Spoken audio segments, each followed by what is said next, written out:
எங்க அவன எங்க அவன டேய் எருமை இங்க வர. சொல்லுங்கப்பா, என்னப்பா? ஏண்டா ஒரு நல்ல நாள் அதுமா, ஒரு புது ட்ரெஸ் இல்ல, ஸ்வீட் பாக்ஸ் இல்ல, வெடி பாக்ஸ் இல்ல, என்ன நினைச்சிட்டு இருக்க நீ? பா, தீபாவளி ஜஸ்ட் நார்மல் டே ஆயிடுச்சுப்பா. தெரியல, மெச்சூரிட்டி வந்துருச்சு போலப்பா. மெச்சூரிட்டி?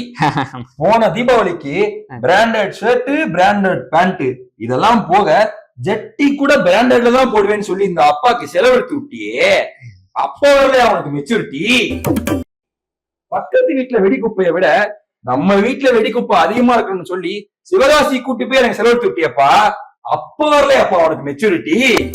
அந்த ஓப்பனிங் ஷோ பார்த்துட்டு மறுபடியும் நைட் ஷோ எங்களை மொத்தமா கூட்டு போய் பாப்கார்னு, கூல் ட்ரிங்க்ஸ், பார்க்கிங் இதுல மொத்தத்தையும் செலவெடுத்து விட்டியப்பா, அப்ப வரலையாப்பா மெச்சூரிட்டி? கரிபத்துல எனக்கு சுவரட்டியும் சேர்த்து வாங்கிட்டு வாங்கன்னு சொன்னியே, அப்ப வரலையாப்பா உனக்கு மெச்சூரிட்டி? அப்பெல்லாம் வராத மெச்சூரிட்டி இப்ப வந்துருச்சா? அதான்ப்பா, எப்படி வந்துச்சுன்னு எனக்கே தெரியலையேப்பா. அதான் ஏன்னா அன்னைக்கு நான் உழைச்ச காசுல நீ இஷ்டத்துக்கு செலவு பண்ண, இன்னைக்கு நீ உழைக்கிறல்ல, அதான் உனக்கு வந்துருச்சு மெச்சூரிட்டி. சரிப்பா, இப்ப நான் என்ன பண்ண மட்டும் சொல்லுங்கப்பா. நீ என்ன பண்ற? ஒரு 4 branded shirt, 4 branded pant, 4 branded பனியன், 4 பிராண்டட் ஜட்டி, சரிப்பா போய் வாங்கிட்டு ஓடு. சரிப்பா. டேய், அப்புறம் சிவகாசில இருந்து வெடி ஆர்டர் போட்டிருக்கேன், அதுக்கு பே பண்ணி சேர்த்து. அப்பா, நீ வெடிக்க மாட்டீங்களப்பா? நான் வெடிய வெடிக்க இல்ல பக்கத்து வீட்டு ஆண்டிக்கு வாங்கி கொடுக்குறேன், அதெல்லாம் நீ கேட்க கூடாது. கிளம்பும் போத கோதாவரி, நமக்கு இப்பதான் நமக்கு ஹாப்பி தீபாவளி, பட்டிமன்றத்தை போடு.